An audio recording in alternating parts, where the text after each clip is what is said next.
The Walking Dead Survival Instinct is a disappointment.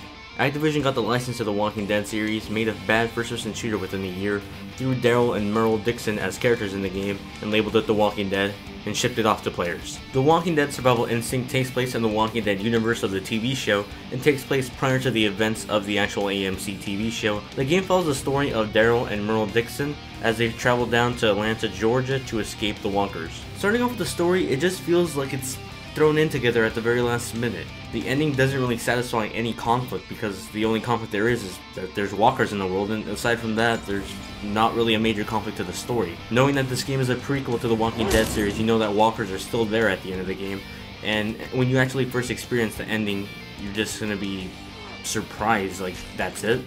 That's really it? Did I really just pay $35 to $50 for this? Seeing that the visuals, the gameplay, and everything else is pretty much just all thrown together into a bag of randomness at the very last minute, I was hoping to see that the story at least would keep me interested in the game, knowing that I am a Walking Dead series fan.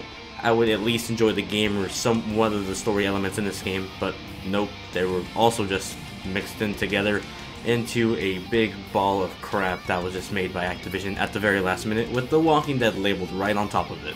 Visually, in terms of graphics, the game looks very mediocre. I mean, look at it. It looks like it was made for PS2/Wii.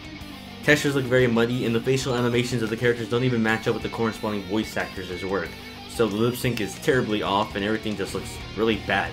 But then again, this is Activision. They're not really known for putting in the best graphical work in their Call of Duty games. So I was expecting to see at least some sort of fun first player mode that would at least keep me entertained and accepting of the graphics, but no. Sound and music, on the other hand, is a mixed bag of both positive and negative things. It actually works really well, and it builds up a hesitation to open a door or go through a hallway that looks dark and seems fishy.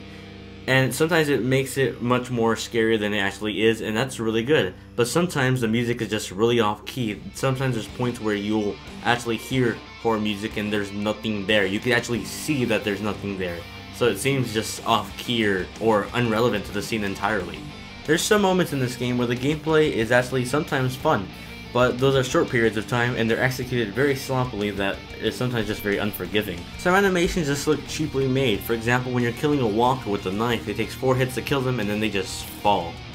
And that's it. They look like they just give up standing up and they just fall. When you're climbing a ladder, you don't climb the ladder, you don't see your hands actually going on the ladder, you kind of Minecraft float above the ladder. Now moving on to the positives, this game actually introduces some pretty cool concepts to the Horror Survivor series that aren't just really implemented into the game correctly or right. They just are thrown in together. They're really good ideas, but they're just not executed well. Throughout the entire game, you have to be very resourceful with your items, your ammo, your weapons, and your food. It's actually pretty cool how far into detail this game goes into. When you get a new vehicle, this may be a 4-seated vehicle or a 6-seated vehicle. And depending on the amount of seats you have, that means more survivors can actually come along with you. These survivors can actually be used to go collect different resourceful items like food, ammo, or weapons. And they actually have different perks to them, so one character might prefer to use a knife while the other might use a handgun. And depending on what weapon you actually have at the time, you can use that to your advantage and send one to go collect ammo and one to go collect food. So when you come back, you actually are full of resources and ready to go onto your next mission. Another very cool but really bad executed idea with this game is the travel system. When you're traveling along Georgia, you actually have different pathways. You could choose streets, highways, or back roads. And depending which section you choose, one might take more fuel, but might have different stops for resources, while the other one might be faster, but will take up more fuel, and then you'll have to collect more fuel on the way, or your car might break down. So, different elements go into the travel system, but the way it works is really bad with this game. At first glance, it looks like depending on what you choose, you might have a different event coming up, or a different situation, but this game is just filled with repetition. One part of the game, your car will break down, you'll need to find the radiator, and you'll find yourself in this set map or town where you'll have to find the radiator. And somehow 12 missions later, or 12 stops later, your car breaks down again and now you have to find a battery. And somehow you're in the same town you were 12 missions ago, different daylight time, but a different spawn of zombies. But it's pretty much still the same town, and it's terrible. There's so much repetition in this game. Please wait while we load the rest of the review. This might take 30 seconds to a minute, just like The Walking Dead Survival Instinct.